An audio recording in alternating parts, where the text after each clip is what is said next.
Okay, what is up, everybody? It is Orion Tech Tips here with a PC build. So I realized I thought I already did a $1,200 quarantine stimulus check build, but I haven't. So if you are in the US, Donald Trump gives you $1,200 just for like a reward for staying at home. So this is, if you're wondering what PC to get for that stimulus check, this is probably the one that you should get. It's definitely the best option. So to start with, we have the AMD Ryzen 7 2700X. Now it's $217, pretty much the cheapest 8-core 16-thread, or maybe not the cheapest, but it's definitely the best value. Of course, if you got a 1700X, it would also be really good, but I couldn't really find one. But if you find a 1700X for like cheaper than this, then yeah, go with that. The 1700X, which is what I have, and the 2700X are pretty similar. For the motherboard, we're going with the Asus ROG Strix B450F AM4 ATX motherboard. 4 DIMM slots, Crossfire and SLI support. There is definitely a lot of cool features for this $130 motherboard, which I like. So for RAM, we're going with 32 gigabytes of DDR4 3200 megahertz, so it's a really good speed. I was debating if we should go with 32 gigabytes or 16 gigabytes, but 16 gigabytes, don't get me wrong, that is still enough, but it's definitely, if you have 32 gigabytes in your machine like I do, it will definitely take advantage of it. Might not use all 32 gigabytes. I personally, my computer doesn't use 32 gigabytes, all of it, but it definitely does go over 16 gigabytes. So if you only have 16 gigabytes, you will definitely run into some stuttering, which it's fine, but it's just kind of annoying. And if you have 32 gigabytes, which isn't that much more expensive, just get rid of that problem. So $112 for 32 gigabytes of RAM. That is crazy. I remember when I was building my first computer, which was, I paid USD for that, RAM was just crazy expensive, so I could not afford to get that. But yeah, now I have 32 gigabytes and it is very nice. So for the storage, now this is, I would say, optional. Of course, games are nowadays you need so much storage, so I went with 2 terabytes of solid state SSD storage.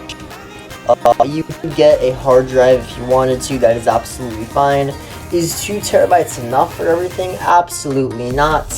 I have 2 2-terabyte hard drives and a 256 gigabyte SSD, and I still run out of storage constantly. I'm having to delete stuff over and over and over. It is really annoying. I do record videos like this.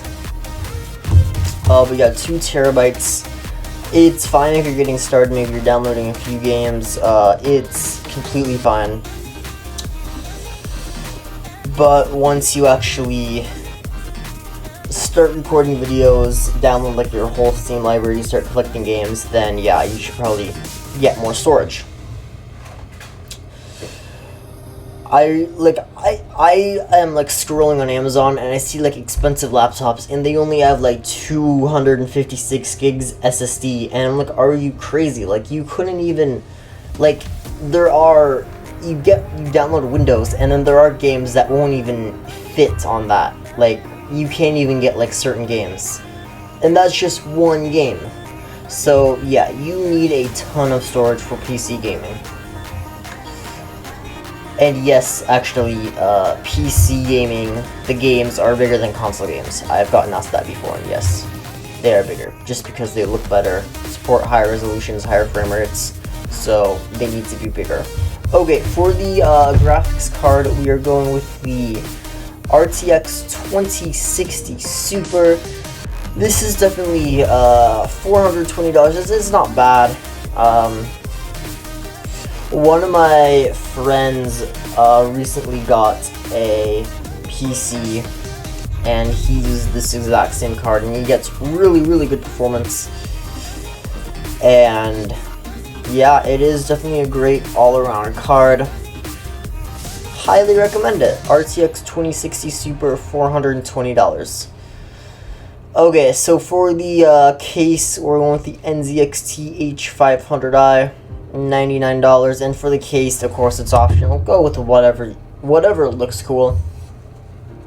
For a $1,200 budget build, I would say don't go crazy with RGB and fancy everything, because you should use a lot of the money for the CPU and the GPU. But $100 for the case, that's fine. And then for the power supply, also you can really pick and choose. I wouldn't really go lower than this though. It's $70. It's Corsair CV 650 watt 80 plus bronze certified ATX power supply. It is not fully modular though, so you might want to either you may want to save up some more money and get a better, fancier power supply, or just wrap it in sleeves, in cable sleeves. Okay, so the performance that you should be expecting for this PC is 1080p gaming and 1440p gaming. Yeah, if you have a high refresh rate, 144 hertz monitor, or even in some cases a 240 hertz monitor at 1080p, this is fine.